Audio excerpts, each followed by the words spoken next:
Bismillahirrahmanirrahim. Assalamualaikum warahmatullahi wabarakatuh. Alhamdulillahirabbil alamin. Wa bihi nasta'in wassalatu wassalamu ala rasulihil amin wa ala alihi wa sahbihi ajma'in. Alhamdulillah, pertamanya kita bersyukur kehadrat Allah Subhanahu wa taala, sama-sama dapat kita menunaikan tanggungjawab kita kepada Allah Subhanahu wa taala. Dan insya-Allah sebagaimana yang kita war-warkan, kita janjikan pada malam ini, Masjid Abidin menerima seorang tetamu istimewa, insya-Allah, yang akan menyampaikan kuliah Maghrib perdana pada malam ini, iaitu Al-Fadil Profesor Yahya Zainul Ma'arif ataupun Buya Yahya, insya-Allah, pengasas Pondok Pesantren Al-Bahjah Kemaman dan Syirabon di Indonesia. Jadi tanpa melengahkan masa, saya menjemput dan mempersilakan Al-Fadil Buya Yahya untuk menyampaikan kuliah kita pada malam ini. Mudah-mudahan sama-sama kita mengambil mutiara-mutiara ilmu yang akan dikupas ialah menjadi tetamu Ramadan, insya-Allah. Falyatafaddal.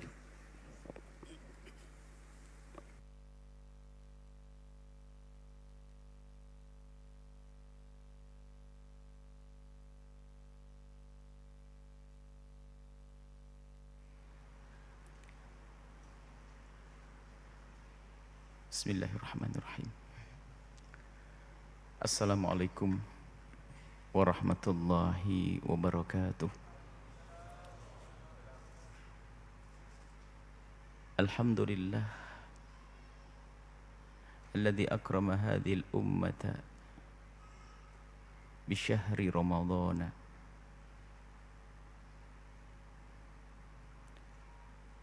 fa'anahum ala siyami wal qiyami fihi. Wassalatullahi wassalamuhu ala afdalis shaimin wa akramil qaimin habibi rabbil alamin sayyidina Muhammadinil amin wa ala alihi al-mutahharin wa ashabihi tayyibin wa tabi'ina lahum bi ihsanin ila yaumiddin. Allahumma ya rabbana barik lana fi hadha syahri syahri Sya'ban wa ballighna ya rabbana Ramadan wa a'inna ya rabbana fihi ala siyam wal qiyam waj'alna fihi minal a'idina wal faizin.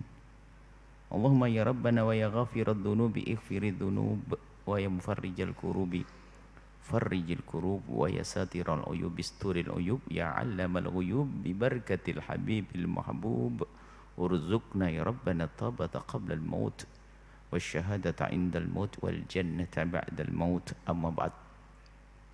Yang kami cintai, kami muliakan hamba-hamba pilihan Allah yang dipilih pada saat ini untuk bisa berjumpa, berkumpul di taman surga Allah.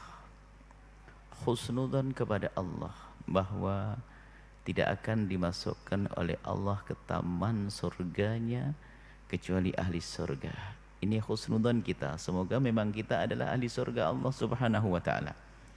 Kita saat ini berada di bulan Sya'ban, pintu bulan Ramadan. Di bulan Sya'ban baginda Nabi menyibukkan diri untuk mempersiapkan bulan Ramadan. Sampai para sahabat Nabi bertanya, "Lam araka tasumu minasyuhuri." Aku tidak melihat engkau berpuasa di bulan-bulan kasyahri Sya'ban, seperti di bulan Sya'ban. Engkau banyak puasa di bulan Sya'ban ya Rasulullah. Yang terlihat yang terjadi bukan urusan puasa saja. Akan tapi kebetulan yang ditanyakan oleh sahabat Nabi adalah puasa. Kenapa engkau kok banyak puasa di bulan Sya'ban? Tidak seperti di bulan-bulan yang lainnya ya Rasulullah. Ini pertanyaan dari sahabat Nabi SAW. Nabi menyebutkan bahwa hadza syahrun, digelari, ini bulan yaghfalun nasu anhu. Ini bulan orang pada tidak peduli, tidak perhatian kepada bulan Sya'ban baina Rajab wa Ramadan. Karena jatuh antara Rajab dan Ramadan. Di bulan Rajab orang berbondong-bondong, berlomba-lomba melaksanakan ibadah. Kemudian di bulan Ramadan, tapi mereka lupa dan tidak peduli, tidak perhatian bulan Sya'ban. Maka Nabi menyibukkan diri bulan Sya'ban dengan puasa. Hadza syahrun turfa'u fihi al-a'mal. Ini bulan diangkat amal hamba-hamba Allah. Wa uhibbu an yurfa'a amali wa ana shaim. Aku ingin amalku diangkat dalam keadaan aku berpuasa. Jadi ada amal kita diangkat sifatnya mingguan, hari Senin dan Kamis, ada sifatnya tahunan, yaitu di bulan Sya'ban. Adapun caranya sudahlah, serahkan kepada Allah. Yang jelas begitu dikabarkan oleh baginda Nabi. Kemudian maka di bulan Sya'ban ini baginda Nabi menyibukkan diri dengan berpuasa, dan sebetulnya tentunya bukan puasa saja, segala macam bentuk ibadah. Urusan puasa sampai Siti Aisyah menyebutkan kana yasumu Sya'ban kullah. Dalam riwayat illa qalila. Nabi berpuasa di bulan Sya'ban hampir semuanya, bahkan riwayat semuanya. Bahkan dalam riwayat illa qalila, berpuasa di bulan Sya'ban kecuali sedikit yang tidak. Artinya baginda Nabi sangat peduli dengan ibadah di bulan Sya'ban untuk melatih diri agar terbiasa nanti di saat memasuki bulan Ramadan. Nah, apa kalau Nabi sendiri yang beliau adalah maksum, orang yang tidak pernah berdosa, bicara tentang ibadahnya Nabi, ibadah yang paling kuat. Sampai bagaimana ibadah Nabi itu sampai tarawat tawarramat qadamah, sampai membengkak, begitu baik membengkak kakinya, begitu banyaknya solat baginda Nabi SAW. Itu pun beliau menyibukkan diri bulan Sya'ban dalam rangka mempersiapkan diri untuk di bulan Ramadan. Bagaimana dengan kita yang baginda Nabi saja yang begitu luar biasa ibadahnya masih mempersiapkan? Tentunya kita harus lebih banyak mempersiapkan untuk menyambut Ramadan. Atau dalam bahasa di sini, bagaimana kita datang kepada Ramadan, bagaimana kita bertamu kepada Ramadan. Sebagian mengistilahkan Ramadan datang kepada kita. Mungkin di masjid ini lebih unik, lebih cantik. Bagaimana kita menjadi tamu Ramadan. Seolah-olah begini, Ramadan ada maidah, ada hidangan yang banyak. Bagaimana kita masuk di bulan Ramadan? Bagaimana kita memasuki bulan Ramadan? Kita mempersiapkan di saat kita masuki hidangan Ramadan. Jangan kebayang hidangan waktu futur, waktu buka, bukan. Hidangan bulan Ramadan adalah puasa Ramadan, pahala dilipat gandakan, tarawih, baca Quran, semua hidangan di bulan Ramadan. Bagi siapa? Bagi perindu ridho Allah. Orang yang rindu pahala di luar Ramadan, lihat kalau mendengar Ramadan mereka akan bersemangat. Karena apa? Pahala dilipat gandakan dengan lipat ganda yang banyak sekali. Maka dari itu kita perlu kalau itu mempersiapkan dengan serius untuk masuk ke bulan Ramadan. Yang pertama adalah dengan ilmu. Kita harus tahu ada apa dengan Ramadan. Kalau kita tidak mengerti keutamaan Ramadan, maka Ramadan akan datang dan berlalu begitu saja. Karena kalau secara zahir nggak ada beda. Matahari Ramadan sama dengan matahari bulan Sya'ban, terbit dari timur karena belum hari kiamat kita. Malam hari juga biasa, ada nanti malam terang bulan purnama, biasa, ada angin sepoi, ada hujan. Tidak ada beda antara bulan Sya'ban, bulan Ramadan secara zahir alam. Akan tapi yang harus kita ketahui, ada apa di balik Ramadan itu? Dari keutamaan-keutamaan yang Allah berikan. Maka kita di sini ilmu agar kita tahu. Jika ada orang datang kepada kita, kita tidak tahu siapa dia, biasa saja, kita tidak menghormati dia. Tidak kita siapkan hidangan makanan. Tapi kalau sudah kita ketahui, yang datang adalah ayahmu, yang datang adalah sahabat karibmu, yang datang adalah orang yang kau cintai, yang datang adalah orang yang kau hormati, karena kita mengerti dia, maka kita akan menghormatinya. Maka fahami Ramadan wahai hamba Allah. Dengan ilmu ini nanti akan ada rindu. Ramadan adalah bulan yang dirindukan para kekasih Allah. Sehingga menyambut Ramadan dengan riang gembira dan berpisah dengan Ramadan dengan gerai air mata. Mereka memasuki Ramadan dengan senang. Sehingga ada di hari pertama bulan Ramadan mereka bersedekah separuh hartanya, seperempat hartanya sedekah. Karena terima kasih ya Allah telah kau masukkan aku ke bulan suci Ramadan. Senang telah diberi umur oleh Allah masuk ke bulan Ramadan. Gembira, bersyukur, banyak bersedekah. Kemudian syukur lagi apa? Akan aku gunakan bulan Ramadan ini untuk ibadah sebaik-baiknya. Maka ilmu. Adapun ilmu ini panjang kisahnya. Yang jelas bulan Ramadan ya ada puasa. Amalan terbaik adalah puasa. Karena itu kewajiban. Amalan wajib tidak bisa dikalahkan dengan yang lainnya. Kemudian sholat taraweh, baca Al-Quran. Dan semua amalan-amalan yang bisa dilakukan di luar Ramadan, hendaknya kita hadirkan di dalam Ramadan. Contoh sholat ba'diyah isya. Ada sholat taraweh, ada ba'diyah isya. Maka ketahuilah, sholat ba'diyah isya pahalanya lebih gede daripada sholat taraweh. Oh, karena ba'diyah isya rawatib nempel dengan sholat fardu. Cuman ada orang sholat taraweh tak sholat ba'diyah isya. Ada tak? Karena kurang ilmu. Karena semua kebaikan yang bisa dilakukan di luar Ramadan, kalau masuk Ramadan akan dilipat gandakan. Tapi taraweh memang keutamanya luar biasa. Qiyamul lail, layali Ramadan. Baik, ilmu. Kemudian disebutkan oleh baginda Nabi dalam hadis sahih, man shoma ramadhana imanan wa ihtisaba ghufira lahu ma taqaddama min dhanbih. Dalam riwayat wa ma ta'akhkhar, barang siapa berpuasa di bulan Ramadan atas dasar iman, yakin ini perintah Allah, wa ihtisaban, mengharap pahala dari Allah karena Allah, maka akan menjadi sebab bukan saja dia mendapatkan pahala, tapi menjadi sebab ghufiralhu ma taqaddama min dzambi, akan diampuni dosa masa lalunya. Dalam riwayat man qama, bukan man shoma, man qama, barang siapa menghidupkan malam-malam Ramadan dengan ibadah, imanan wahtisaban, dengan keimanan kepada Allah, bukan karena ikut-ikutan saja, bukan karena oh tak elok aku tak pergi ke masjid, enggak enak semua pergi, bukan, tapi karena imanan wahtisaba, karena ada yakin bahwasanya ini adalah bulan Allah melipat gandakan pahala. Lalu dia pergi sholat tarawih imanan wahtisaba, mengharap pahala dari Allah, ghufira lahu ma taqaddama, akan diampuni dosa masa lalunya. Dalam riwayat man qama lailatul qadri, barang siapa yang menghidupkan dengan ibadah di malam Lailatul Qadar, ini bab baru lagi, Lailatul Qadar. Lailatul Qadar akan diampuni dosa oleh Allah. Dan kapan Lailatul Qadar itu tiba? Dan begitu agungnya Lailatul Qadar yang digambarkan malam lebih bagus daripada 1000 bulan. Malam lebih bagus daripada 1000 bulan. Terbayar kekurangan-kekurangan kita kalau kita serius menghidupkan Ramadan lalu kita bertemu dengan Lailatul Qadar. Makna bertemu dengan Lailatul Qadar adalah jika di malam Lailatul Qadar itu kebetulan bertepatan dengan kita rindu kepada Allah lalu kita beramal baik dan meninggalkan kemaksiatan, maka itulah orang yang bertemu Lailatul Qadar. Dan Lailatul Qadar disembunyikan oleh Allah di sepanjang bulan Ramadan. Hanya kebanyakan di 10 akhir, tapi bisa saja di awal Ramadan, bisa saja di pertengahan Ramadan. Maka tunjukkan jika dirimu orang yang rindu Lailatul Qadar, Anda tidak akan meninggalkan malam Ramadan kecuali Anda akan menjaganya dengan beribadah agar Anda mendapatkan Lailatul Qadar.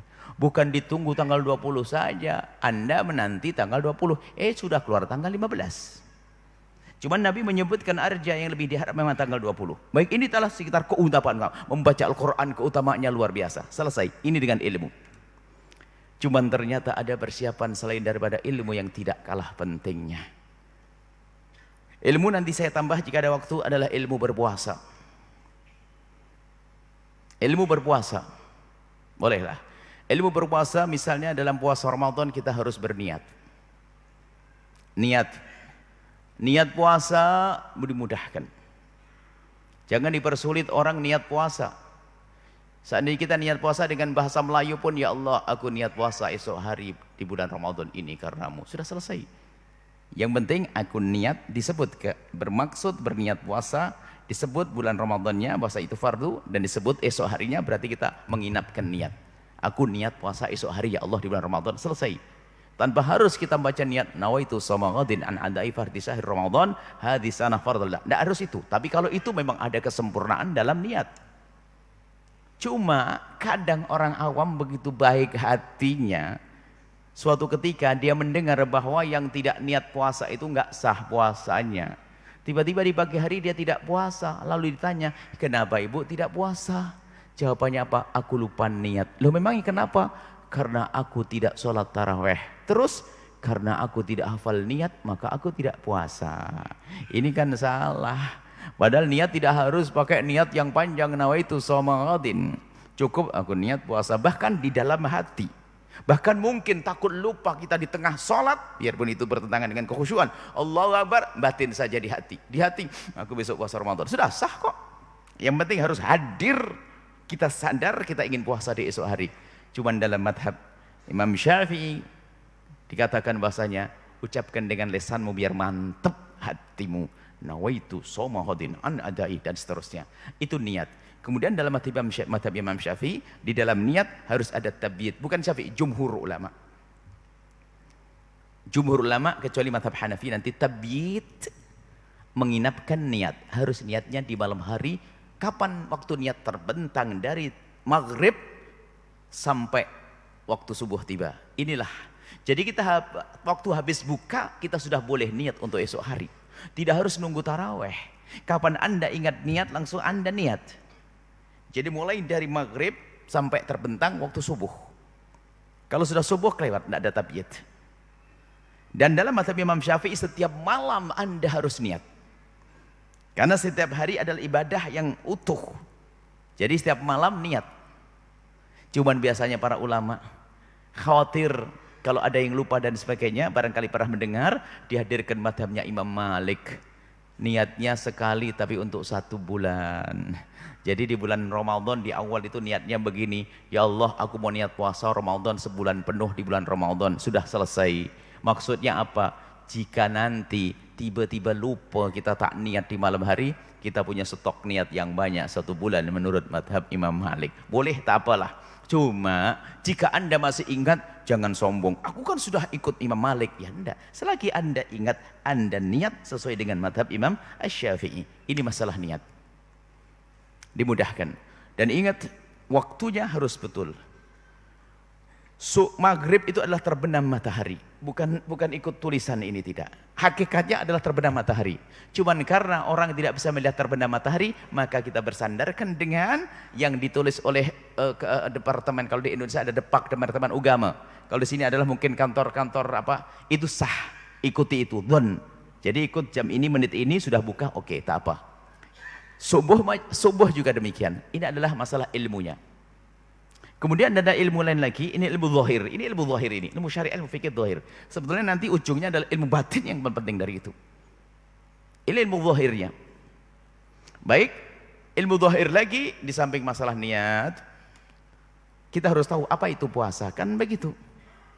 Puasa adalah menahan diri dari hal yang membatalkan, dimulai dari terbitnya fajar shadiq, fajar yang kedua waktu subuh hingga terbenam matahari. Itu kan definisi. Dan kita pun tidak akan bisa melakukan puasa kecuali kita tahu apa yang membatalkan puasa. Maka fikihnya pada malam hari ini akan kami hadirkan apa-apa saja yang membatalkan puasa, tapi kami tunda di akhir. Ringkasnya kami ada buku catatan kecil, ada fikih praktis untuk fikih puasa, judulnya ringan, 9 hal yang membatalkan puasa dan 9 orang yang tidak wajib berpuasa. Kalau Anda pegang itu, sudah punya rambu-rambu, punya gambaran umum, gambaran utuh tentang puasa. Baik, kita tinggal dulu, barangkali ada waktu akan kita bahas. Jika tidak ada waktu, insya Allah pertemuan yang lain. Persiapan yang lain apa? Persiapan ilmu, persiapan zahir ada, persiapan ilmu termasuk zahir ilmu itu. Ilmu di sini zahir, dihafal. Termasuk persiapan zahir ya, persiapan siapkan mushaf, makanan atau apa ya, tarawih di mana nanti. Ada lagi yang terpenting persiapan batin. Bagaimana kalau kita masuk Ramadan kita bisa maksimal. Ada 2 hal yang harus kita fahami. Yang pertama adalah jika kita ada hal yang menjadikan orang Ramadan sia-sia. Yang pertama, malas beribadah. Biarpun masuk Ramadan kalau tak ibadah, malas beribadah. Yang kedua adalah sudah beribadah banyak tidak diterima oleh Allah. Dua hal yang harus difahami ini. Maka para ulama menjelaskan apa yang menjadi sebab kita malas beribadah. Ini. Apa yang menjadikan kita malas beribadah? Disebutkan. Yang menjadi sebab kita malas beribadah karena dosa-dosa kita. Maka kalau ada yang bertanya di bulan Sya'ban, apa sebaik-baik amal yang kita lakukan? Adalah memohon ampun kepada Allah, istighfar yang serius. Sesali dosa-dosamu dan ingat wahai hamba Allah, sebesar apapun dosamu, ingat Allah Maha Kuasa untuk mengampuni asalkan kita serius sungguh-sungguh memohon ampun kepada Allah. Maka mulai malam ini yuk kita serius menghadap kepada Allah. Anda harus punya waktu khusus di kamar yang sempit. Anda kunci itu kamar, tidak ada orang lain, lalu Anda mengadu, ya Allah, aku dahulu pernah melakukan ini dan itu, ya Allah ampuni, sampai derai air mata, sampai berderai air mata, sampai menangis. Pokoknya kita harus bertobat, sebab yang menjadikan beban susah beribadah karena dosa. Ayo kita memperbanyak tobat dan kita sesali, kita sadari dosa-dosa kita di masa yang lalu. Kalau kita belum berdamai dengan Allah, kita masuk bulan Ramadan malas. Kalaupun melakukan sholat taraweh yang ikut-ikutan, pengen yang paling cepat, pengennya yang paling pokoknya deh. Puasanya pun menjadi puasa-puasa yang disebutkan oleh Nabi, puasa sepertinya. Cuman karena bukan puasanya orang yang rindu kepada Allah, puasanya orang yang bermaksiat, maka kalaupun dia berpuasa, dialah orang yang berpuasa yang disebutkan oleh baginda Nabi, kam min sa'imin laisa lahu min siyami ilal ju' wal atas. Alangkah banyaknya orang berpuasa tapi tidak mendapatkan apa-apa kecuali lapar dan dahaga. Kenapa? Dia berpuasa maksiat jalan. Apalagi penghapus pahala banyak sekali hari ini. Handphone kita pun kadang membawa gambar-gambar yang menjadikan pahala akan hapus. Sepertinya orang itu beribadah, cuman ternyata melakukan dosa yang menjadikan pahalanya terhapus.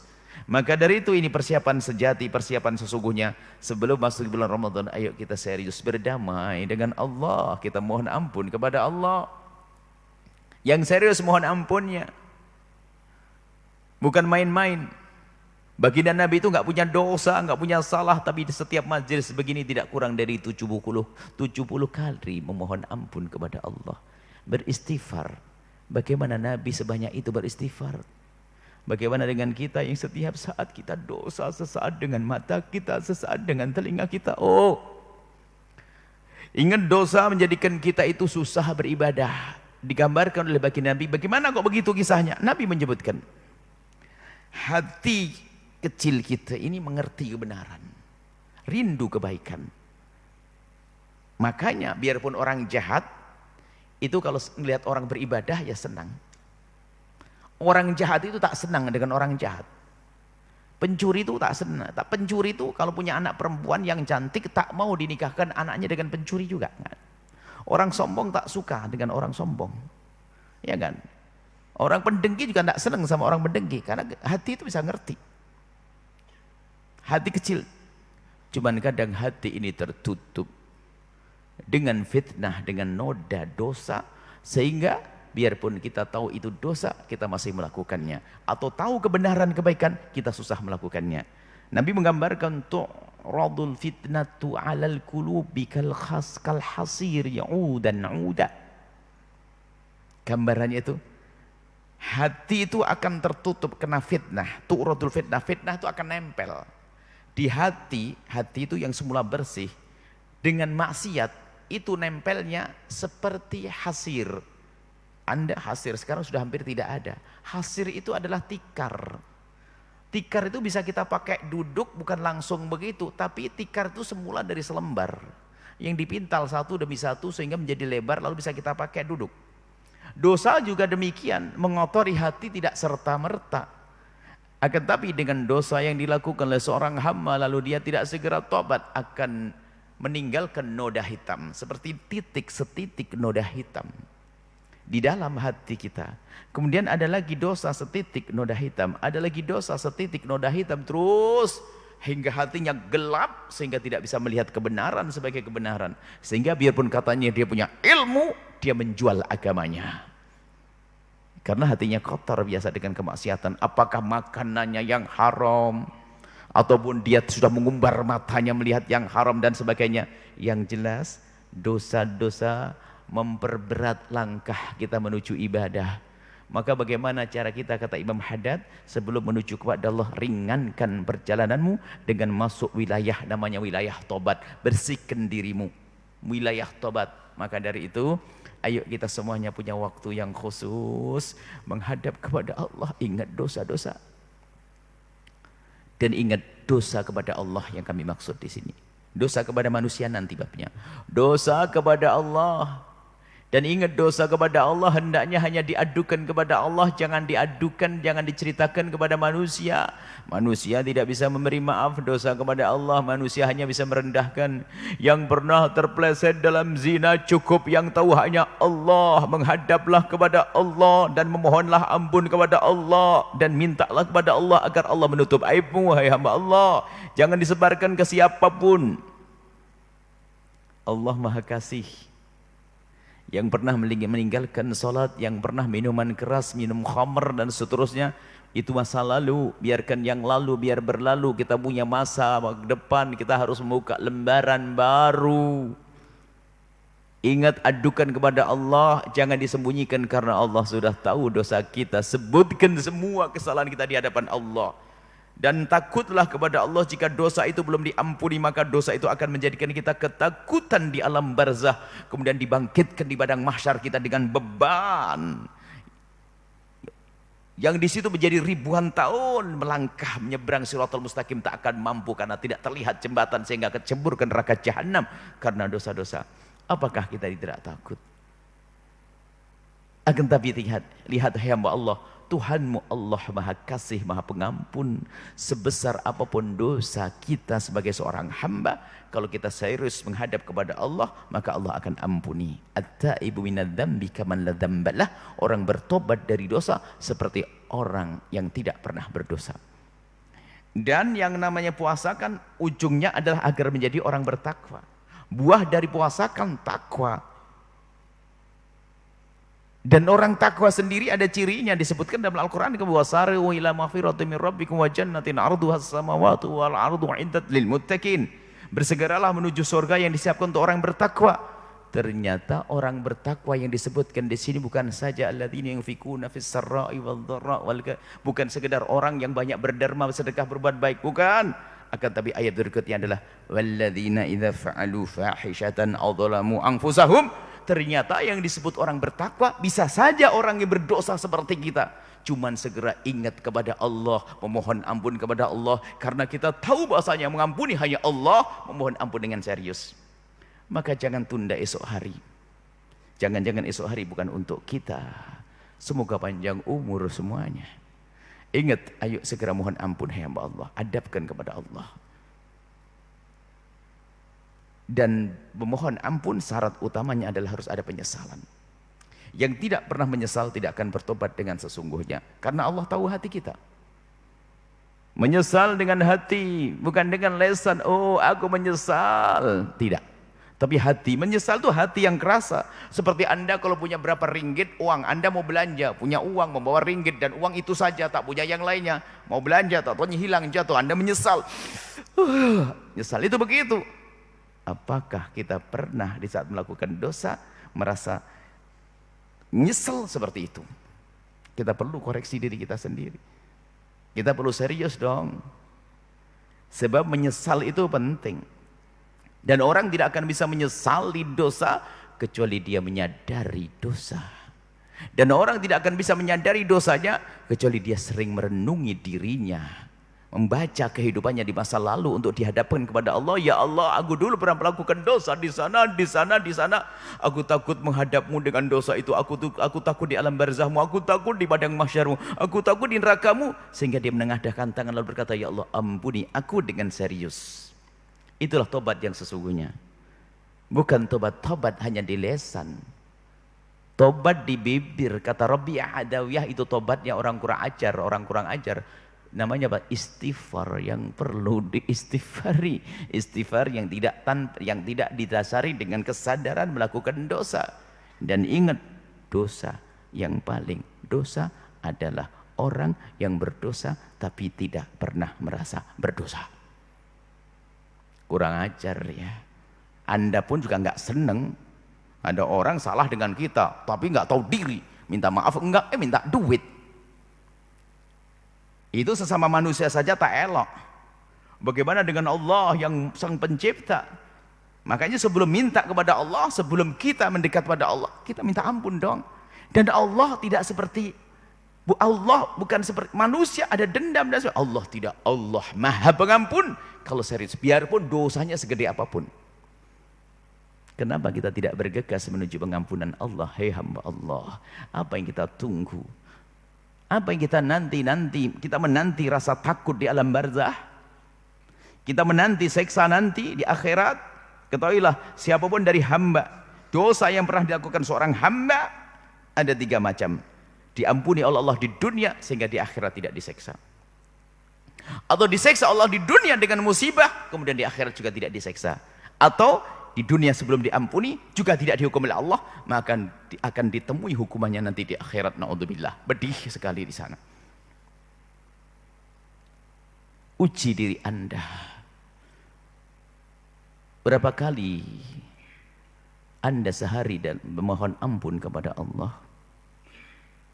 Anggap saja 100 kali. Dari 100 itu berapa kali yang hadir penyesalan secara serius di dalam diri Anda yang menjadikan Anda menitikkan air mata di saat sendiri, bukan air mata di depan orang, air mata di saat sendiri.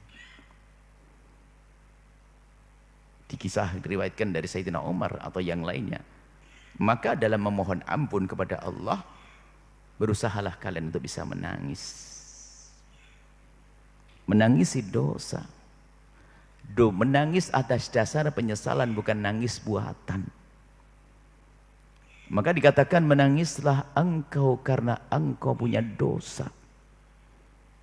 Jika engkau belum bisa menangis, maka menangislah. Terus berusaha untuk menangis. Jika belum bisa menangis, maka terus berusahalah engkau untuk menangisi dosamu. Jika terus belum bisa menangis, maka menangislah engkau karena engkau telah tidak bisa menangis. Itu artinya hatimu sangat keras. Allah Maha Pengampun. Dan ingat, kalau dosa kepada Allah, tanda dosa itu diampuni oleh Allah, rasa malu kita menyebut dosa itu di hadapan manusia. Tanda dosa kepada Allah diampuni, kita paling malu menyebut dosa itu di depan manusia. Maka kalau ada orang dosa kepada Allah tapi kok bangga ceritanya, oh aku dulu mau biasa minum khamr, mau beginiin, belum tobat itu. Oh aku berzina. Selagi dia sering bercerita kepada manusia, itu tanda dosa tidak ada ampun. Maka tutup urusanmu ini, dosa kepada Allah, biar saja Allah yang tahu. Selesai. Maka setelah kita berbanyak istighfar yang serius, disitulah nanti akan rontok kekotoran hati, noda-noda hitam, lalu tampak kebenaran. Sehingga apa? Tanpa disadari, bangun malam mudah bagi kita. Baca Al-Quran, Masya Allah, dan bisa mulai menikmati. Ini langkah pertama. Baik. Kemudian setelah itu, setelah kita beristighfar, harus langkah berikutnya, kita beribadah, melakukan kebaikan yang banyak. Cuman kebaikan yang banyak kalau tidak diterima oleh Allah, lalu bagaimana? Nah, apa sih yang menjadi sebab amal tidak diterima? Disebutkan dan dalam riwayat yang banyak tentang penyebab tidak diterimanya amal. Contoh satu hadis Nabi.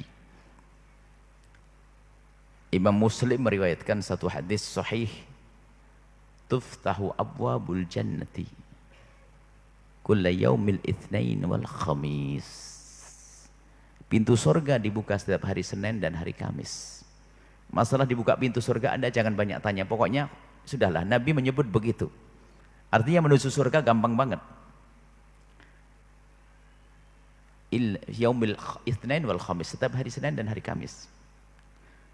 Fayughfaru likulli 'abdin la yusyriku billahi syai'a. Kemudian Allah mengampuni semua hambanya asalkan dia tidak menyekutukan Allah. Asalkan tidak menyekutukan Allah akan diampuni. Dalam hal ini insya Allah aman, kita tidak menyekutukan Allah insya Allah. Cuman hadis ini ada lanjutannya. Illa rajulan, kecuali seseorang, dan jangan anda menjadi seseorang tersebut. Illa rajulan kanat bainahu wa baina akhihi syahna, kecuali seseorang yang dia dengan saudaranya, dengan sahabatnya punya dendam benci. Oh, yuqalu, diperintahkan kepada malaikat-malaikat, anziru, tunda. Jangan diterima amalnya, jangan diampuni orang ini. Anziru hadzaini, dua orang ini tunda dulu. Hatta yastaliha, sampai berdamai. Kami sampaikan kepada semuanya, jangan-jangan Ramadan kita yang lalu belum diterima karena apa? Kita rebutan waris dengan saudara. Rebutan waris. Rajin umroh, rajin haji, tertipu, dialah orang yang masuk neraka lewat Mekah. Perindu ridha Allah nggak akan mau dengan begitu-begituan. Bermusuhan dengan saudara nggak masuk, dan tidak indah. Dan tidak indah bermusuhan dengan saudara, tidak tegur sapa. Sampai berbulan-bulan, bertahun-tahun, 3 hari saja sudah nggak boleh maksiat. La yahillu li muslimin ayahjura akahu fawqa thalathin, enggak boleh kita ngediamin dalam irama marah, ngediamin saudaranya 3 hari, enggak boleh.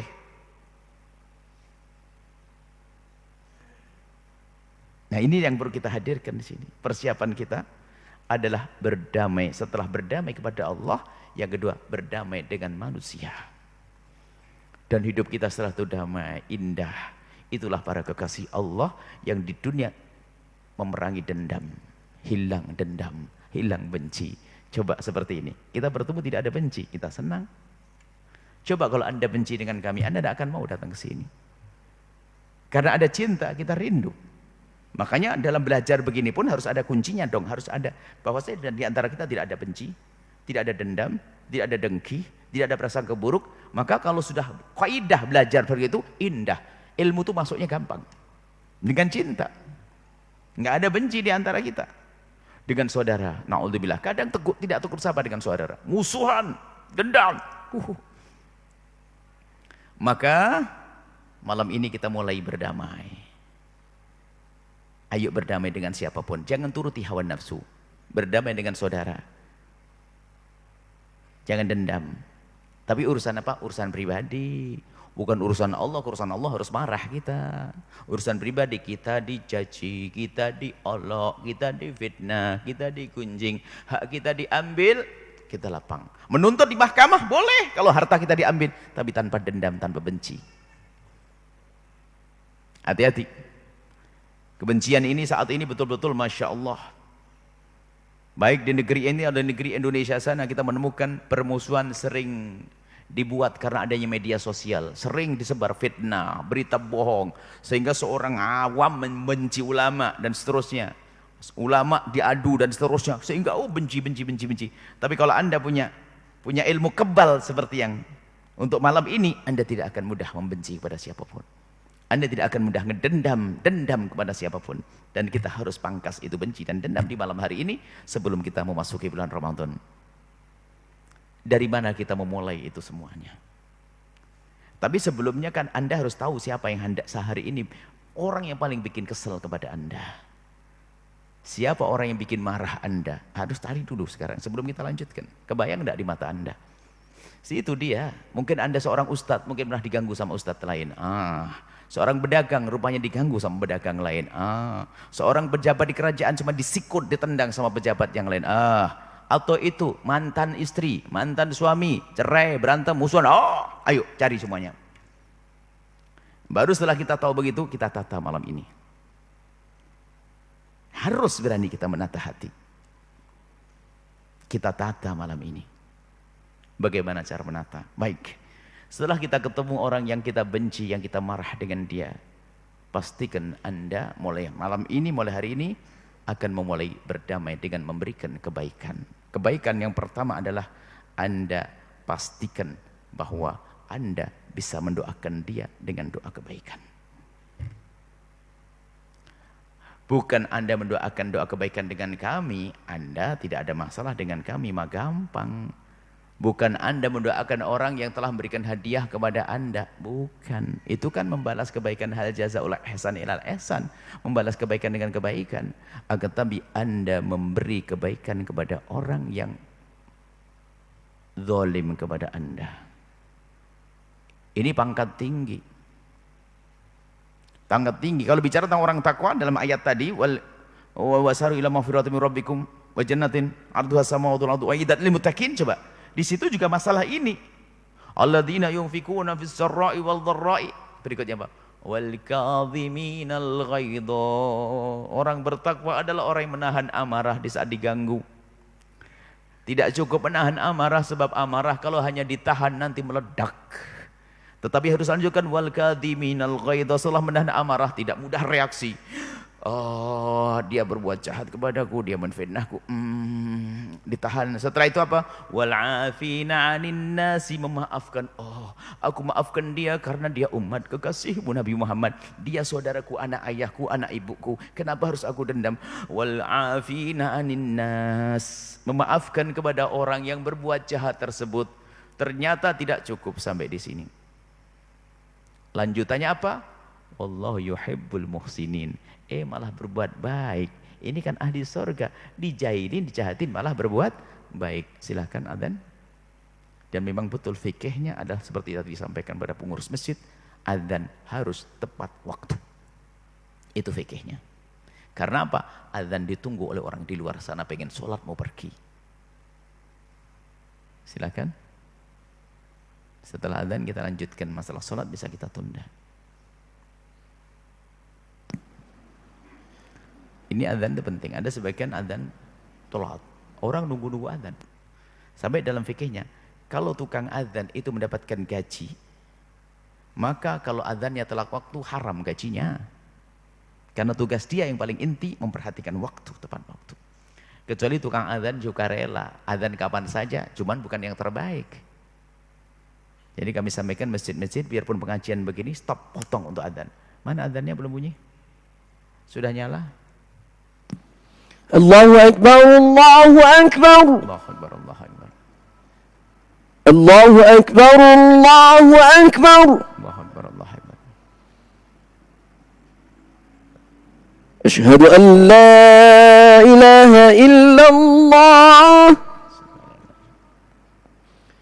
Asyhadu an la ilaha illallah. أشهد أن محمد رسول الله. أشهد أن محمد رسول الله. حي على الصلاة. حي على الصلاة.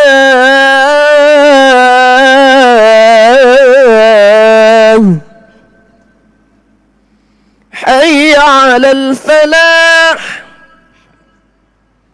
حي على الفلاح.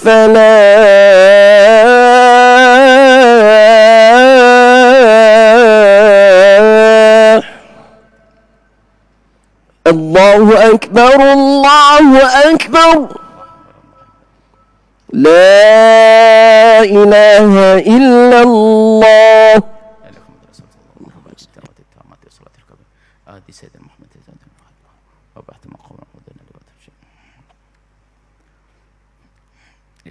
Terima kasih, itu fikihnya.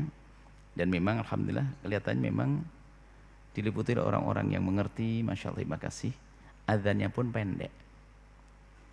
Itu juga termasuk bagian fikih. Sebab adzan itu kalaupun ada matnya, jangan matnya meliuk-liuk sampai panjang bermeter-meter. Mat apa itu kan begitu. Jadi adzannya pun juga pendek. Terima kasih. Ada adzannya seberapa jam? 20 menit. Coba tanyakan pada qurra, mat apa itu? Baik, sehingga adzan kalau kepanjangan kita pun tidak dianjurkan disibukkan mendengarnya. Jadi seperti tadi tepat, senang. Tepat waktu diadzani dan adzannya pun tidak panjang, tapi indah. Ya, tidak panjang tapi indah, kayak tadi indah. Baik, bismillah, kita lanjutkan. Dari mana kita memulai untuk berdamai dengan doa, hai hamba Allah? Doa itu adalah gampang gampang, susah. Bicara tentang doa mah gampang, tapi ternyata di giliran praktek mah susah. Wong dia pinjam duit tak balik-balik, gimana aku doakan dia? Dia menfitnah aku, gimana doain dia? Oh susah jadinya ya. Padahal mah doa mah gampang. Maka inilah para kekasih Allah itu keistimewaannya, wali itu bukan karena banyak sholat, banyak sujudnya, tapi salamatus sudur, hatinya bersih. Ada dengki, benci, diperangi. Bukan tidak ada benci, tidak ada. Kita semua punya hawa nafsu. Jadi kalau wali nggak punya benci, nggak punya dengki, malah tidak tinggi pangkatnya. Dia punya marah, dia punya dengki, tapi diperangi. Justru semakin benci, semakin berbuat baik dia. Oh kurang ajar amat tuh orang. Tunggu, aku kirim ringgit. Ikonnya mana? Aku kirim ringgit besok. Begitu. Jadi semakin benci, ternyata kita perangi dengan kebaikan. Itu baru orang hebat. Nah ini, jangan berkata, oh aku tak punya dengki, aku tak punya dendam. Anda bukan malaikat, Anda bohong. Malaikat baru tak punya benci. Kita semua punya marah. Cuman kelebihannya para kekasih Allah, di saat diganggu sama orang, tidak membalas dengan kejahatan. Bahkan akan dijadikan itu bahan menghadap pada Allah. Ya Allah, aku didolimi oleh fulan. Aku mohon ya Allah, berikan kebaikan kepada fulan ya Allah. Dan ampuni aku. Oh gitu. Jadi pertama mendoakan. Pastikan malam ini Anda mendoakan orang-orang yang bermasalah dengan Anda. Orang yang mengganggu Anda, orang yang dolim kepada Anda, orang fitnah Anda, orang mengambil hak Anda. Pastikan. Ada yang berkata susah, kurang ajar amat dia tuh jahat banget. Gimana doain? Kalau Anda tidak bisa, Anda tidak akan lolos masuk Ramadan nanti. Berat ya? Berat, baik. Memang itu pekerjaan berat, pekerjaannya waliullah, bendaan kasih Allah. Ibaratnya seperti operasi amaliyah. Seorang ibu yang lagi mengeluarkan sesar, amaliyah, ya kan? Amaliyah itu pakai obat bius tak? Harus pakai obat bius. Makanya doain tadi nggak kebayang, doain orang kurang ajar, orang jahat gimana doain, mending doa sendiri untuk saya. Wah kan egois ya macam. Maka saya kasih obat bius. Kalau Anda nelan obat bius ini nanti, si suntik bius cedes, Anda keluar dari tempat ini, Anda mulai bisa mendoakan orang yang bermasalah dengan Anda. Ada obat biusnya saya kasih. Cerep, masuk obat bius pada Anda pulang, Anda akan mulai mendoakan saudara Anda. Baik, obat biusnya adalah sabda Nabi SAW. Dengar, ma min abdin, Abi Darda, dari Imam Muslim meriwayatkan dari Abi Darda, dari Rasulullah, Nabi bersabda, ma min abdin muslimin yad'u li akhihi al-muslimi ala dhahril ghaibi ila wa qala al-malaku walaka bimithlin. Tidak ada seorang mendoakan saudaranya yang saudaranya tak ada di hadapannya, di rumah sendiri, atau lagi bermasalah dengan dia. Kalau ada orang mendoakan orang lain, saudaranya, sahabatnya yang bermasalah dengan dia, atau dia tak ada di hadapannya, oh, kalau kita bisa mendoakan semacam ini, malaikat mendoakan, kamu dapat duluan. Sampai dikatakan para ulama, ada doa yang sangat mudah dikabul oleh Allah, tapi sangat dilupakan hamba Allah, yaitu doa dengan cara pantulan, mendoakan orang yang berbuat jahat kepada kita. Ternyata karena itu Allah akan kabul untuk kita lebih dulu. Bahkan doa ini lebih cepat dikabul daripada pergi ke multazam tapi hatinya masih kotor. Nah, kita punya hajat banyak, makanya kalau pengen cepat dikabul, cara ini. Dan ini mujarrab, saya mendengar dari guru, ya kita amalkan. Sehingga kalau kita punya hajat besar itu nyari-nyari siapa orang yang jahat sama saya ini, kita doain dengan doa kebaikan, nanti cepat dikabul Allah. Yakin yang berjanji Nabi, yang bersabda Nabi. Sudah mulai masuk obat biusnya, sudah mulai kerasa. Pastikan Anda punya hajat apa?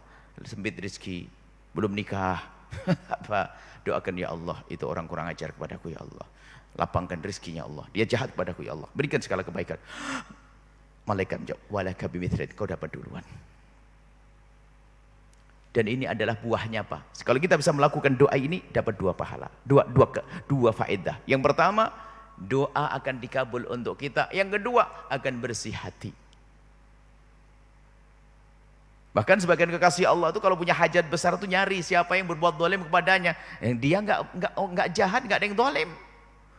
Jadi kalau ada orang buat jahat kesempatan, dia berbuat zalim padaku, nanti malam awas ya. Nanti malam sholat 2 rakaat. Ya Allah, itu orang jahat kepadaku, ampuni dia ya Allah, berikan kesadaran, berikan segala kebaikan. Mudah dikabul untuk kita. Jangan biarkan dendam. Kalau dendam itu terus kita tumpangi dengan doa, semakin kebakar hati. Nyungsep, ketabrak kereta.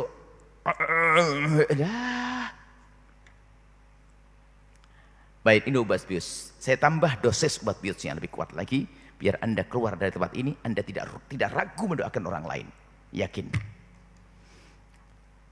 Nabi, suatu ketika nanti di akhirat, Allah memanggil hamba-hamba pilihannya dengan panggilan spesial. Panggilan itu bunyinya adalah dalam hadis sahih, Ainal mutahabbuna bi jalali. Mana orang yang di dunia hidup dengan cinta?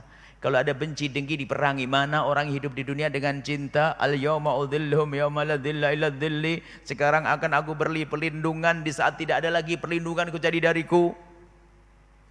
Kemudian orang yang hidup di dunia seperti Anda saat ini, memerangi dengki benci, mendengar langsung, berkumpul. Setelah berkumpul diperintahkan, meluncurlah kalian ke surga seperti kilat. Allah, seperti kilat. Padahal di padang mahsyar dikatakan puluhan ribu tahun. Puluhan ribu tahun. Ada yang mengatakan 50, dia sebutkan 50 ribu tahun. Ribu tahun. Oh, ribuan tahun. Ternyata bagi orang beriman yang hatinya bersih, sampai dikatakan ma bainadz dhuhri wal asri, seperti antara waktu zuhur dengan waktu asar. Begitu cepatnya Allah meluncur ke surga bus. Kemudian di situ Allah Maha Adil, ahkamul hakimin.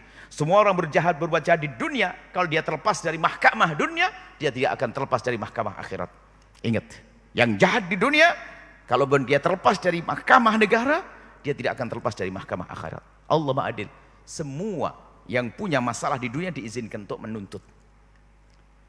Anda pernah tidak mendengar suatu ketika orang begini, kalau lagi marah sama orang, oh itu telah fitnah aku, demi Allah aku tidak ridho, sampai akhirat akan aku tuntut.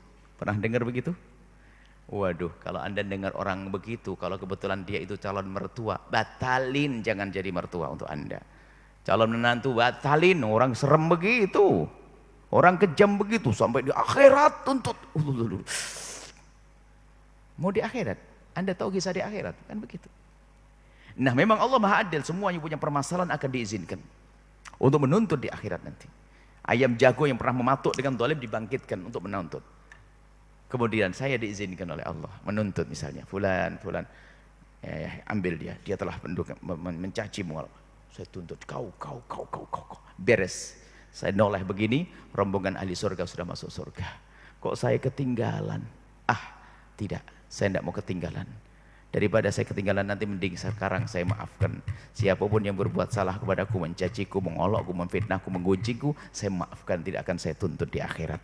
Saya maafkan biar saya ikut rombongan kemuliaan. Fahami makna ini. Jika Anda ingin ke surga meluncur laksana kilat, ingin bergabung dengan Rasulullah. Obat bius sudah kerasa? Mantap, insya Allah. Tinggal Anda amalkan di rumah. Sekarang pulang ke rumah masing-masing, ambil kertas, tulis orang-orang yang kurang ajar. Cuman judulnya yang bagus, orang baik. Satu fulan didoain setiap malam, ya Allah rezeki panjangkan umurnya, lapangkan rezekinya. Kalau Anda bisa mulai ini, lihat, amalan baik yang selama ini gantung akan diterima oleh Allah. Jangan biarkan dengan syahna, kebencian, dengki, dendam yang menjadikan sebab amal tidak diterima oleh Allah. Ini persiapan batin sebelum masuk bulan Ramadan. Dan tradisi di Melayu secara umum, Nusantara secara umum itu ada. Cuman modelnya macam-macam. Biasanya kalau menjelang Ramadan tuh ada sebagian tempat saling tukar-menukar makanan dan sebagainya. Itu maksudnya apa? Anda tahu di sini masih ada atau tidak? Masih makanan, masakan, maksudnya apa? Biar luntur kebencian ini. Kemudian buahnya apa lagi setelah itu? Ngajak tarawih mah enak, karena hati sudah damai. Bang, tarawih yuk. Iya, berangkat. Yang nggak mau pun cuma ngomong, aduh besok aja insya Allah lagi nggak ada badan. Itu. Tapi kalau masih musuhan, bang tarawih yuk. Sok banget tuh, tarawih sendiri aja, ngapain ngajak-ngajak? Dan seterusnya, tidak indah. Baik, kita harus damai, selesai. Selamat tinggal kebencian, selamat tinggal dendam, selamat tinggal dengki. masuk Ramadan istimewa insyaallah. Ini saja, mungkin ada yang mau ditanyakan. Berarti fikih praktisnya tidak bisa dihadirkan karena waktu. Nanti insyaallah kalau fikih praktis, kalau tidak salah ambil di YouTube kajian kami tadi malam, tadi malam. Ada kajian kami tadi malam, kita mencoba hadirkan fikih praktis 9 hal yang membatalkan puasa dan 9 hal yang orang yang boleh yang tidak wajib puasa tadi malam di salah satu masjid di Terengganu sana. Di Kemaman. Insyaallah. Silakan mau ditanyakan, jangan banyak-banyak, setelah itu sholat. Kalau tidak ada yang tanya langsung kita tutup. Karena kita ada kegiatan lagi. Tim, jam berapa kita harus meninggalkan tempat? Jam berapa kita harus meninggalkan tempat? Tim, ada soal? Oke, silakan. Ada mic? Angkat suara biar yang lain dengar. Tak ada mic? Ini mic ini. Sini. Bismillah tuh mic. Nah. Biar yang lain dengar. Bismillah. Kalau tidak ada biar disambungkan.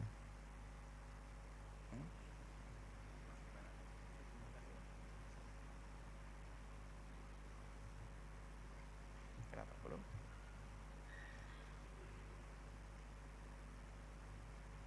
Langsung aja. Bolehkah guna pendapat Imam Nawawi tentang Allah. Bolehkah guna pendapat Imam Nawawi tentang bersugi ketika berpuasa? Pendapat Imam Nawawi tentang bersiwak. Oh, bersiwak. Itu masalah sunnah. Ada yang lebih penting, sunnah. Jadi itu adalah biasanya dibahas kalau berpuasa, saya bahas tentang memasukkan suatu ke lubang. Jadi yang membatalkan puasa, mungkin saya masukkan fikih sedikit. 9 hal yang membatalkan puasa. Yang pertama adalah memasukkan sesuatu ke salah satu lubang yang 5. Yang pertama adalah lubang mulut. Lubang mulut. Yang dimasuk lubang mulut di sini adalah nelennya. Selagi tidak ditelan tidak batal. Makanya kumur dalam berwudu tetap disunahkan dengan syarat jangan ditelan, itu kumur. Sikat gigi di siang hari bulan Ramadan tidak membatalkan puasa dengan syarat sikat giginya jangan ditelan. Cabut gigi di siang hari bulan Ramadan tidak membatalkan puasa asalkan giginya jangan ditelan. Yang menjadikan batal telennya. Maka termasuk siwak adalah disunnahkan, tapi siwaknya jangan ditelan. Cuman nanti ada perbedaan. Maksudnya ibu-ibu misalnya, yang penting nelennya. Ibu-ibu misalnya di siang hari bulan Ramadan langsung ambil es krim, masukkan mulut, tidak batal puasa, asalkan jangan ditelan. Kuncinya kan jangan ditelan, kan begitu saja. Cuman bedanya makruh dan tidak makruh. Kalau kumur wudu sunnah, kalau masukkan es krim makruh, tapi tidak batal puasanya. Cuman bedanya kalau kecelakaan, kalau misalnya lagi masukkan es krim begini, main-main, memang betul nggak batal.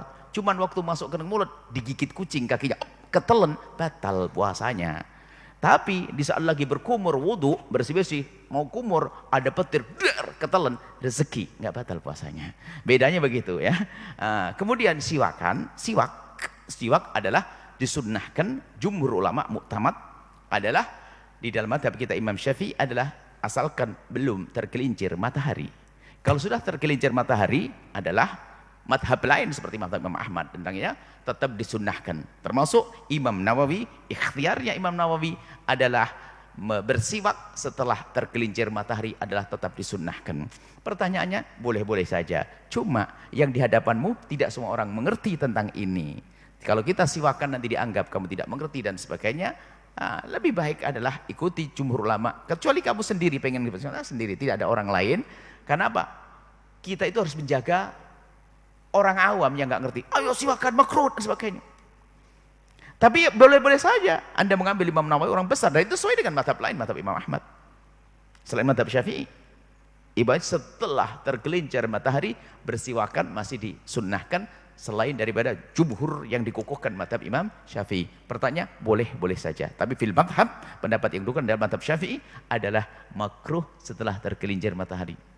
Baik, Imam Syafi'i punya Imam Nawawi punya hujjah masalah khalufah fami sami atyab indallah min rihil misik, dijelaskan itu ada raihah kata Imam Nawawi, bukan raihah yang ada di sini, tapi raihah karena lapar kita berpuasa, terdorong kosongnya perut, terangkat raihah yang lebih harum daripada minyak misik adalah bau yang dari perut ini, bukan dari mulut kata Imam Nawawi. Sehingga kata Imam Nawawi bersiwakan setelah terkincir tetap disunahkan. Anda boleh mengambilnya. Ini pemahaman para ulama kok. Oke.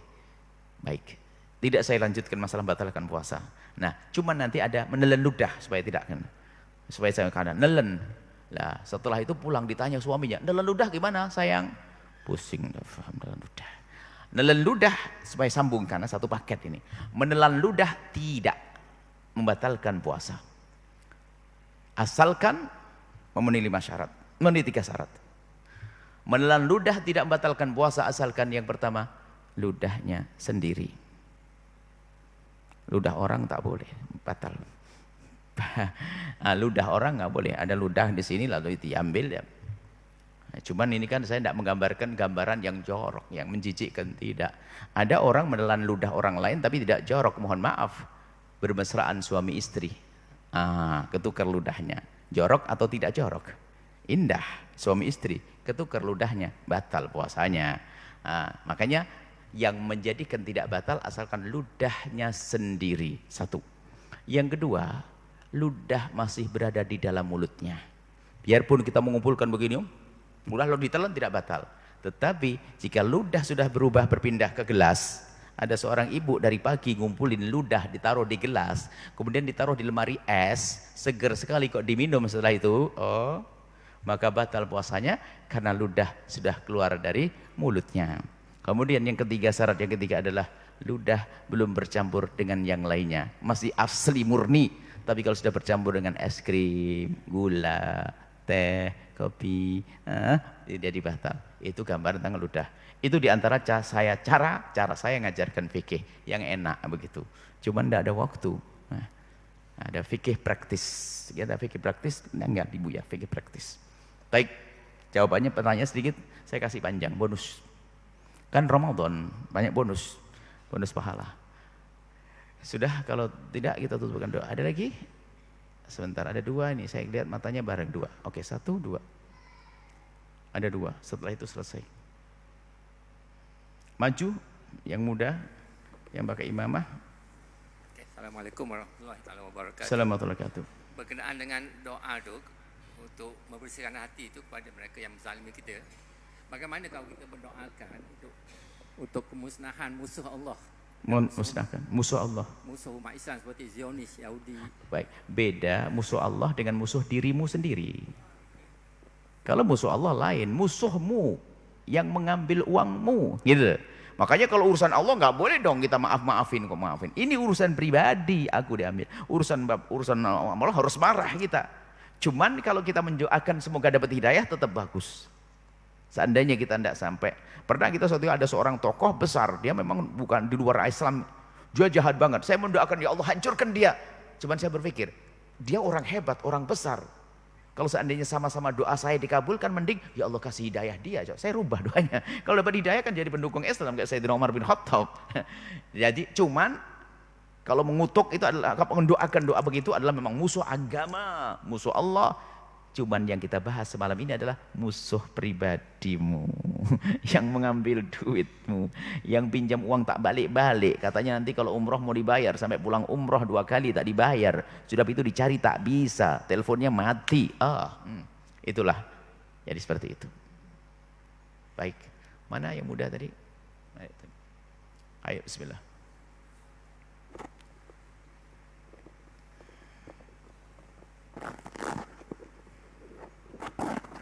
Assalamualaikum Buya. Jadi nama saya Muhammad Ali Hakimi. Jadi saya ingin bertanya pasal taubat. Jadi apa yang dikatakan oleh Buya tadi pasal taubat yang serius. Jadi pertanyaannya adalah, adakah Allah akan mengampuni orang yang taubatnya tidak serius? Yang mana hari ini dia bertaubat, pada malamnya dia melakukan semula maksiatnya itu. Baik. Tobat yang tidak serius tidak diampuni oleh Allah karena dia belum tobat bohongan. Tapi kalau orang tobat melakukan dosa lagi, bukan berarti tobatnya tidak serius. Manusia tempat salah. Ada suatu ketika orang datang kepada Nabi, ya Rasulullah, aku melakukan dosa, apa yang harus aku lakukan? Kau menyesal. Menyesal ya Rasulullah. Tobat, tobat.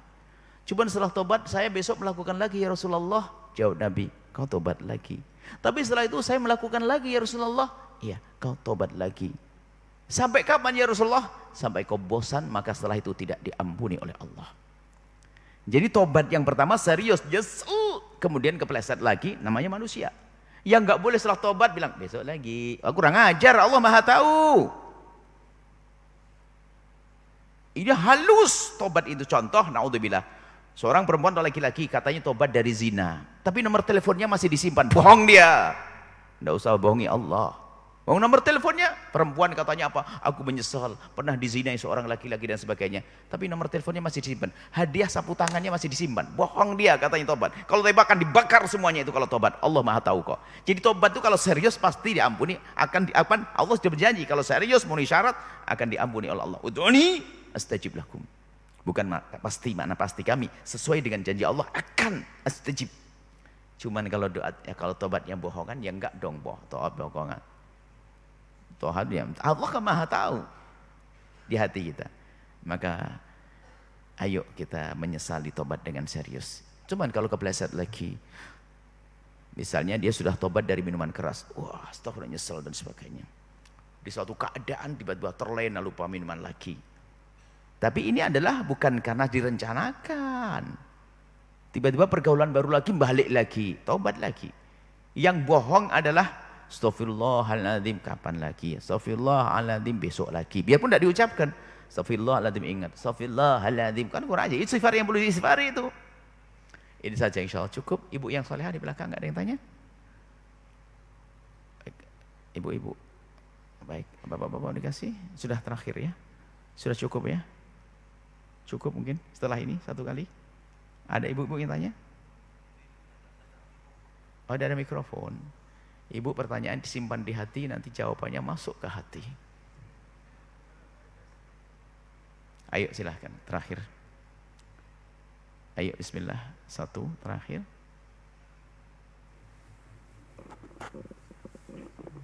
Ayo bismillah.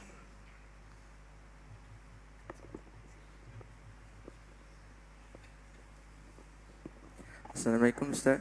Assalamualaikum. Seperti yang saya tahu, kalau pendapat itu kita dalam kesempitan. Apa itu? Pendapat imam mazhab kita dalam kesempitan. Mana? Dalam kesempitan susah untuk melakukannya. Lepas tu kita sebentar, pendapat a'immah dalam kesempitan. Sebentar. Yang sukar kita untuk lakukan seperti niat di dalam takbir. Terus kita dibenarkan untuk menggunakan mazhab lain. Baik. Kalau kita dalam keadaan yang senang, boleh tak kita teruskan menggunakan mazhab yang senang itu? Mazhab lain, ngikuti mazhab lain kita. Ya. Oke, baik, boleh, bagus, pertanyaan bagus. Kita seorang mukallid taklid. Kalau kita ngikuti satu imam tidak bisa, kita ngikuti mazhab lain. Ada orang bahas masalah talfiq. Talfiq tidak boleh. Dan pembahasan talfiq tidak ada dalam bahasan usul fiqih secara panjang lebar. Hanya dikatakan disyaratkan dalam taklid adalah tidak talfiq. Sementara talfiq sendiri belum dibahas secara panjang lebar. Padahal istilah talfiq, dan kebetulan kita ada buku talfiq. Kalau kita punya buku masalah talfiq. Bahasa Arab ada enggak? Kalau enggak ada di tim membawa buku talfiq. Talfiq itu sebenarnya banyak dalam kitab-kitab fikih kita. Yang enggak boleh itu talfiq untuk main-main. Seperti dalam kitab Fathul Mu'in sendiri. Ada satu orang tidak niat. Maka di sini Imam Fuad disebutkan, hendaknya niat tuh nginapkan niat setiap malam. Cuman boleh ngikuti madhab Malik adalah niatnya sekali untuk sebulan. Cuman di situ disebutkan dalam madhab Hanafi sama seperti puasa sunnah. Kalau seandainya di malam hari kita lupa nggak niat, asalkan belum makan, pagi hari kita boleh niat. Itu adalah bentuk talfik yang jelas. Kenapa? Dia itu waktu pagi hari belum jadi Hanafi dia. Masih madhab Syafi'i. Kemudian dia tidak berpuasa. Kemudian diizinkan oleh Syekh Malibari untuk mengambil madhab Hanafi untuk mengesahkan sholatnya puasanya orang awam. Dan untuk orang awam dimudahkan saja. Yang nggak boleh main-main. Oh, kita bisa niat malam hari, nggak mau pagi aja deh. Nah, ini sombong itu. Di saat darurat semacam itu, kasihan dia orang awam, mengkodok berat. Jadi ada istilah berpindah mahad sah, boleh-boleh saja. Yang nggak boleh main-main. Ada orang melarang talfik karena dikhawatirkan jatuh kepada tatabu' rukhas. Sebab tidak semua talfik tatabu' rukhas, ada tatabu' syada'id. Nanti istilah fikih itu ya. Ini adalah bahasan fikih detail. Intinya secara umum adalah Anda boleh mengikuti mazhab lain, tentunya setelah tahu ilmunya dong. Tidak harus memenuhi syarat-syaratnya. Karena demi kemudahan. Dan itu sudah Anda mendengar barangkali. Mengikuti mazhab Malik tanpa harus memenuhi syarat-syarat. Bagaimana cara puasa mazhab. Enggak, yang penting niat mazhab Malik. Dan disebutkan para imam. Di kitab fikih kita ada itu semuanya. Ikut niat mazhab Malik. Disebutkan. Bahkan dalam Fathul Mu'in yang kitab pegangan kita yang luar biasa dan kitab yang cantik indah itu, ternyata kita boleh mengikuti mazhab Hanafi jika kita lupa di malam hari tidak niat dengan niat di pagi hari. Loh, apa itu kalau bukan bentuk talfik? Maksudnya boleh, tapi tentunya harus ada aturannya. Yang enggak boleh adalah sombong. Niat enggak, besok aja deh. Ngapain besok aja? Tinggal niat aja kok sombong amat. Saya ikut Hanafi. Wah, ini agama mazhab bikin main-main. Untuk solusi boleh keadaan tertentu. Apalagi urusan ibadah. Ini saja insyaallah. Dan biasa kadang-kadang pembahasan fikih jadi bahan berantem untuk sebagian para asatid. Karena ustadznya tidak mengenal yang kita bahas malam ini. Kita tidak boleh saling benci. Diskusi ilmiah oke dong. Tapi benci nggak boleh. Dendam nggak boleh. Pembahasan ilmiah harus ada dong. Dan kita, madhab kita kuat. Madhab Syafi'i luar biasa. Semuanya madhab hebat. Baik, seperti itu. Boleh saja, tapi dengan aturan yang nggak boleh adalah main-main dalam beragama. Ini saja, insya Allah. Dan setelah ini silahkan mendirikan sholat. Dan kami sudah sholat karena kami sudah sholat menjamak dan qashar saya, faedah saya. Kalau saya bagian qashar karena Pak, kita akan segera melanjutkan kegiatan di tempat yang berbeda. Mohon maaf, jangan ditiru, wah ini bubar tidak sholat. Saya sudah sholat tadi. Baik, bismillahirrahmanirrahim. Alhamdulillahirabbil alamin. Allahumma shalli ala habibina sayyidina Muhammad wa ala sayyidina Muhammad. Allahumma ya Allah, pandang kami dengan kasih sayang dan cinta darimu. Berikan kepada kami segala kebaikan di dunia dan di akhirat. Ya Allah, berkailah bulan Sya'ban ini dan sampaikan kami kepada bulan Ramadan, dan jadikan kami di bulan Ramadan sebagai hamba yang minal aidina wal faizin, yang kembali kepadamu dengan pengampunan dan beruntung dengan pahala berlipat ganda. Kami mohon ya Allah, bersihkan hati kami dari dendam, benci dan dengki ya Allah. Maka kami mohon, jika ada orang berbuat salah kepada kami, orang menyakiti kami, orang zalim kepada kami, orang aniaya kepada kami, orang menfitnah kami, orang menggunjing kami, orang prasangka buruk kepada kami mohon berikan kesadaran dan jangan hukum mereka. Ampuni mereka ya Allah, ampuni mereka ya Allah. Mereka umat kekasihmu Nabi Muhammad. Kami tidak ingin mendendam kepada siapapun ya Allah. Dan kami mohon seperti Engkau pertemukan jasad kami saat ini, pertemukan hati kami dalam cinta karenamu. Dan seperti Engkau pertemukan kami saat ini, pertemukan kami kelak di surga bersama kekasihmu Nabi Muhammad. Ya Allah, ampuni dosa kami ya Allah. Jangan sisakan sedikit pun dari dosa-dosa itu. Kami takut dengan dosa ini lalu kami menjadi malas beribadah jauh darimu ya Allah. Dan semakin jauh kami takut itu ya Allah. Maka ampuni dosa kami ya Allah yang sangat banyak, yang kami tidak bisa menghitung satu demi satu. Dosa mata kami ya Allah yang sering melihat yang haram. Kadang haram di handphone kami, haram di laptop kami, haram di jalan-jalan, haram itu ya Allah. Ampuni mata kami ya Allah. Ampuni dosa kami ya Allah. Ampuni kesalahan kami ya Allah. Jauhkan ya Allah, jauhkan kami dari segala dosa. Jauhkan kami dari zina yang hina dan kau hinakan itu ya Allah. Dan kami mohon ya Allah, jika ada di antara kami ada hamba-Mu yang pernah terpeleset dalam hina dan busuknya zina, kami mohon berikan kesadaran dan ampuni dia ya Allah. Dan bencikan kepada zina dan tutup aibnya di dunia sehingga di dunia tidak terhinakan, dan tutup aibnya di akhirat sehingga di akhirat tidak kau hukum lagi ya Allah. Dan buka pintu halal untuknya. Dan jauhkan kami dari menggunjingnya ya Allah. Jauhkan kami dari meninggalkan solat. Jauhkan kami dari menggunjing ya Allah. Jauhkan kami ya Allah dari minuman keras. Jauhkan kami dari segala dosa ya Allah. Ampuni dosa kami. Ampuni, Engkau Maha tahu tentang dosa kami ya Allah. Sungguh ya Allah, sebesar apapun dosa kami, kami yakin pengampunan-Mu lebih agung daripada dosa kami, lebih luas daripada dosa kami. Kami mohon ya Allah, Ampuni orang tua kami dan guru-guru kami. Berikan kasih sayang-Mu kepada mereka. Dan kami mohon jaga anak-anak kami, para santri kami. Anak-anak kami jaga mereka. Jadikan mereka anak-anak di surga. Dan kami mohon ya Allah, berkailah masjid ini. Berkailah yang berjuang di dalamnya. Yang mewakafkan, yang membangun, yang memakmurkan semua yang berurusan dengan masjid ini. Berikan segala kebaikan di dunia dan di akhirat. Dan tetangga-tetangga masjid ini Allah berikan segala kebaikan ya Allah. Dan kami mohon ya Allah, yang sempit rizki lapangkan dengan rizki yang halal penuh berkah. Yang sakit sembuhkan. Yang punya hutang mudahkan kami dalam bayar hutang kami. Dan kami mohon panjangkan umur kami dalam ketaatan serta sehat walafiat. Dan kami mohon ya Allah, wujudkan keindahan dalam rumah tangga kami ya Allah. Suami istri yang saling mencintai karena-Mu ya Allah. Dengan anak yang soleh soleha yang dibanggakan oleh kekasih-Mu Nabi Muhammad. Berikan kepada kami semua husnul khatimah, mati dalam keadaan iman. Dan kami mohon ya Allah, jadikanlah ucapan kami di akhir hayat kami kelak saat Engkau hendak mencabut nyawa kami. Kami ingin saat itu ya Allah, hati dan lidah kami mampu mengucapkan kalimat agung dan mulia, la ilaha illallah Muhammadur Rasulullah, la ilaha illallah Muhammadur Rasulullah, la ilaha illallah Muhammadur Rasulullah sallallahu alaihi wasallam. Rabbana atina fid dunya hasanah wa fil akhirati hasanah wa qina adzabannar. Wa sallallahu ala sayyidina Muhammadin wa ala alihi wa sahbihi wasallam. Alhamdulillahirabbil alamin. Al-Fatihah.